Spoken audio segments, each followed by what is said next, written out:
शिरडी के साईं बाबा आखिर कौन से धर्म के हैं, हिंदू या मुस्लिम, और कैसे ब्रेड रोज हमारे हेल्थ को नुकसान पहुंचा रहा है। जानेंगे आज इन ब्रेड्स की पूरी काली सच्चाई और क्यों अटल बिहारी वाजपेयी जी ने राम सेतु को तोड़ने का ऑर्डर दिया था, और कौन है ये लोग जो हर रोज लोगों तक खाना पहुंचाते हैं, वो भी सिर्फ 1000 रुपए महीने में। जानेंगे आज पूरी कहानी इस वीडियो में। नंबर 1 दोस्तों, भारत एक ऐसा देश है जहाँ एक घर में हिंदू रहता है तो भगवान की पूजा करता है, तो एक घर में मुसलमान जो अल्लाह को मानता है। दोनों के कल्चर और ट्रेडिशन एक दूसरे से बिल्कुल अलग अलग है। लेकिन दोस्तों, क्या आप जानते हैं साईं बाबा को कई लोग दो धर्मों से जोड़ने वाला एक देवता मानते हैं, तो वही लोग इनके धर्म पर सवाल उठाते हैं। द्वारिका शारदा पीठ के शंकराचार्य स्वामी स्वरूपानंद सरस्वती ने एक बयान देते हुए कहा था कि साईं बाबा किसी भगवान के अवतार नहीं थे, बल्कि वो एक ढोंगी फकीर थे। हमें उनकी पूजा नहीं करनी चाहिए, जिससे पूरे देश में तहलका मच गया था। और अचानक ये सवाल किया जाने लगा कि आखिर हर धर्म में पूजे जाने वाले साईं बाबा का खुद का धर्म क्या था, साईं बाबा कौन थे और उनका जन्म कहाँ हुआ। ये प्रश्न ऐसे हैं जिनका जवाब किसी के पास नहीं है। साईं ने कभी इन बातों का जिक्र नहीं किया। इनके माता पिता कौन थे, इसकी भी कोई जानकारी उपलब्ध नहीं है। बस एक बार अपने भक्त के पूछने पर साईं ने कहा था कि उनका जन्म 28 सितंबर 1836 को हुआ था। इसलिए हर साल 28 सितंबर को साईं बाबा का जन्मोत्सव मनाया जाता है। साईं बाबा ने अपने जीवन का एक बड़ा हिस्सा एक पुराने मस्जिद में बिताया, जिसे वो द्वारका माई कहा करते थे। वो अपने सिर पर सफेद कपड़ा बांधे हुए एक फकीर के रूप में घूमा करते थे। इनके इस रूप के कारण कुछ लोग इन्हें मुस्लिम मानते हैं, जबकि द्वारिका के प्रति श्रद्धा और प्रेम के कारण कुछ लोग इन्हें हिंदू। लेकिन साईं ने कबीर की तरह कभी भी अपने को जाति बंधन में नहीं बांधा। हिंदू हो या मुसलमान, साईं ने सभी के प्रति समान भाव रखा और कभी इस बात का उल्लेख नहीं किया कि वो किस जाति के हैं। साईं ने हमेशा मानवता, प्रेम और दयालुता को अपना धर्म माना। जो भी इनके पास आता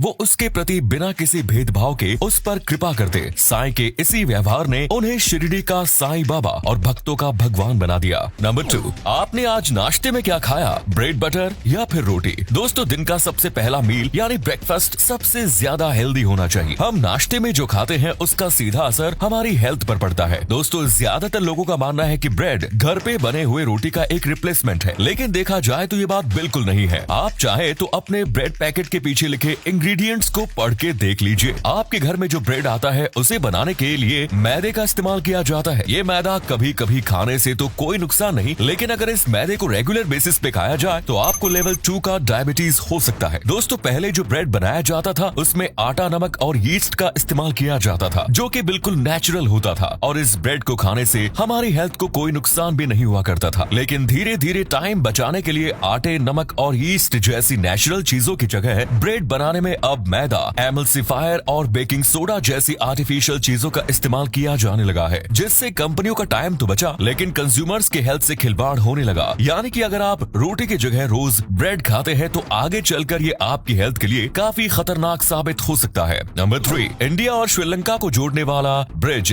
जिसे कई लोग राम सेतु तो कई लोग एडम्स ब्रिज के नाम से जानते हैं, उसे एक समय तोड़ने की बात भी चल रही थी। दरअसल साल 2005 में उस टाइम की यूपीए सरकार ने सेतु समुद्रम प्रोजेक्ट का ऐलान किया था। भारत सरकार के मुताबिक सेतु समुद्रम प्रोजेक्ट से इंडिया और श्रीलंका दोनों को ही फायदा बाहर के देशों से बिजनेस करने में होता। अगर ये प्रोजेक्ट आज चालू हो चुका होता तो बे ऑफ बंगाल और अरेबियन सी के बीच समुद्री रास्ते को सीधा आवाजाही के लिए खोल दिया गया होता। इस रास्ते के शुरू होने से जहाजों को 400 माइल की यात्रा कम करनी होती, जिससे लगभग 36 घंटे का समय बचाया जा सकता था। लेकिन ऐसा नहीं हुआ। ये ब्रिज हिंदुओं के लिए काफी अहम माना जाता है, तो वहीं इकोलॉजिकल एक्सपर्ट्स बताते हैं कि ये ब्रिज इंडिया और श्रीलंका को बड़े बड़े सुनामी से बचाता है। अगर इसे तोड़ दिया गया तो इन दोनों देशों को सुनामी से काफी ज्यादा नुकसान पहुंचेगा, और इसी रीजन की वजह से आज इस प्रोजेक्ट का काम रुका हुआ है। नंबर 4, जहां पूरा देश खाने के लिए स्विगी और जोमेटो जैसे ऑनलाइन सर्विसेज का इस्तेमाल करते हैं, तो वहीं महाराष्ट्र में कई लोग ऐसे हैं जो आज भी इन डब्बे वालों के हाथ से खाना डिलीवर करवाना पसंद करते हैं। ये डब्बे वाले इस काम को 130 सालों से कर रहे हैं, वो भी बिना किसी मिस्टेक के। ये लोग हर रोज 3 घंटे के अंदर अंदर 2 लाख लोगों तक का खाना डिलीवर करते हैं। इनका ये काम पूरी दुनिया में फेमस है। ये लोग अपने काम को इतनी एक्यूरेसी से करते हैं कि खुद हार्वर्ड यूनिवर्सिटी के साइंटिस्ट्स इन्हें स्टडी करने के लिए इंडिया आए थे। नंबर 5, चावल एक ऐसा डिश है जिसे हर रोज लोग अपने मील में जरूर इस्तेमाल करते हैं। आज हम एक ऐसे क्वालिटी का चावल के बारे में आपको बताने जा रहे हैं जो ठंडे पानी में भी पक जाता है। जी हाँ, दावा किया जा रहा है कि ये चावल इतना फायदेमंद है कि इसको खाने से कई बीमारी ठीक हो जाती है। बिहार के चंपारण में एक ऐसा गाँव है बेतिया, जहाँ एक किसान कमलेश चौबे रंग बिरंगे धान की फसल तैयार करता है। इस फसल के बाद जो चावल निकलता है उसे नए उबालने की जरूरत पड़ती है और न ही गैस पर पकाने की। ये चावल ठंडे पानी में पककर तैयार हो जाता है। नंबर 6, फीफा वर्ल्ड कप 2022 के ऑफिशियल बॉल का नाम अल रिहला रखा गया है। फीफा ने बताया कि ये बॉल कतर की संस्कृति, वास्तुकला, आइकॉनिक बूट्स और नेशनल फ्लैग को दर्शाता है। अरबी भाषा में अल रिहला का मतलब होता है यात्रा। अल रिहला बॉल फीफा वर्ल्ड कप के इतिहास में यूज किए गए किसी भी बॉल से ज्यादा तेज भागती है। इसी के साथ वीडियो अच्छी लगी तो वीडियो को लाइक कर अपने दोस्तों में शेयर करना ना भूलें।